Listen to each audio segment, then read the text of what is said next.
எப்படி இருக்கீங்க? சந்தோஷமா இருப்பீங்க விசுவாசிக்கிறேன். ஆவியின் கனிகளை குறித்து பார்த்துக் கொண்டிருக்கிறோம். இன்றைக்கு அதற்காக ஒன்று கொரிந்தியர் 13ஆம் அதிகாரத்தில் முழுமையாய் அந்த ஆவிக்குரிய கனியாகிய முதன்மை கனியாகிய அந்த அன்பை குறித்து அங்க எழுதப்பட்டிருக்கிறது. அதை பிடித்த வசனங்களை நம்ம தியானிப்போம். 3வது வசனத்துக்கு நேரா போலாம்.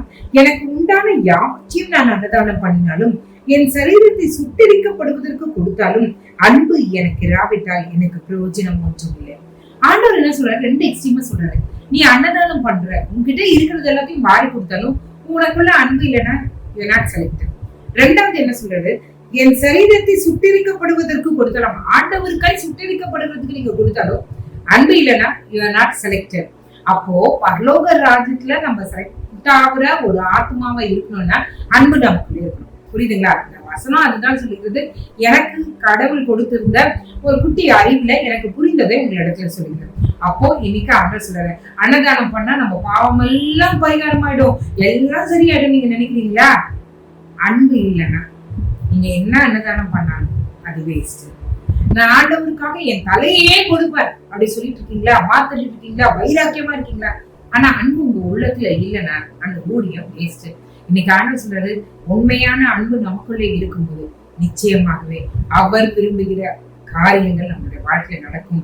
நம்ம அன்னதானம் செய்தால் என்ன பரிகாரம் கிடைக்குமோ, அதாவது என்ன விமோச்சனம் கிடைக்குமோ, என்ன சமாதானம் கிடைக்குமோ, என்ன ஆசீர்வாதம் கிடைக்குமோ, அது கர்த்தருடைய அன்பு நமக்குள்ளே இருக்கும்போது தாராய் நம்மளே செய்வோம். அன்னதானம்னே சொல்ல மாட்டாங்க, என்கிட்ட இருக்குது நான் கொடுக்குறேன் அவ்வளவுதான் முடிஞ்சிச்சு, அது அன்னதானம்னே சொல்ல மாட்டாங்க. அதே மாதிரி கிறிஸ்துவின் அன்பு உண்மையிலே உங்க இறுதியில இருந்ததுன்னா, நான் கர்த்தருக்காக என் உயிரே கொடுக்கறதுக்கு நான் ரெடி, அதெல்லாம் வெளியே சொல்லணும்னு அவசியமே இல்லைன்னு சொல்லிட்டு முன் வருகிறவர்களா நீங்களும் நானும் மாறுவோம். அந்த கிறிஸ்துவின் அன்பு நம்ம ஆள கடவுள். ஜெபம் பண்ணலாமா?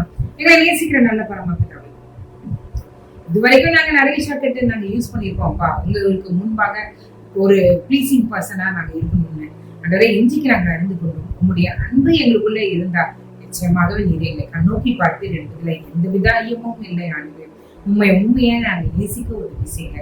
உம்முடைய அன்பு என்னுடைய இருதயத்துல இருக்கட்டும். வாய்மலமான அன்பு இல்ல ஆண்டவரே, நிமிடத்திற்கு நடிக்கிற அந்த அன்பு இல்ல ஆண்டவரே, தேவைக்காக ஆண்டவரை காண்பிக்கிற அன்பு இல்ல, உண்மையான நிலையான ஆண்டவர் கிறிஸ்துவின் அன்பு எங்களுக்குள்ள இருந்து புறப்படுவதாக நாங்கள் மற்றவர்கள் இடத்துல காட்ட எங்களுக்கு உதவி செய்யுங்க. நீரே எங்களோடு எங்களை வழி நடத்துங்க. நாங்கள் யாரையாவது கடந்த நாட்களில் கடினமாய் நடத்தினது உண்டானால், கடினமாய் பேசினது உண்டானால், கடினமாய் காரியங்களை செய்தது உண்டானால் தயவாய் மன்னிங்க. எங்களை நீங்க மாற்றுங்க. உங்க திட்டம் உங்க தீர்மானம் நிறைவேறட்டும். நீரே எங்களோடு எங்களை வழி நடத்துங்க. மீட்பர் இயேசுவின் மூலம் ஜெபம் கேளும் நல்ல பரமபிதாவே.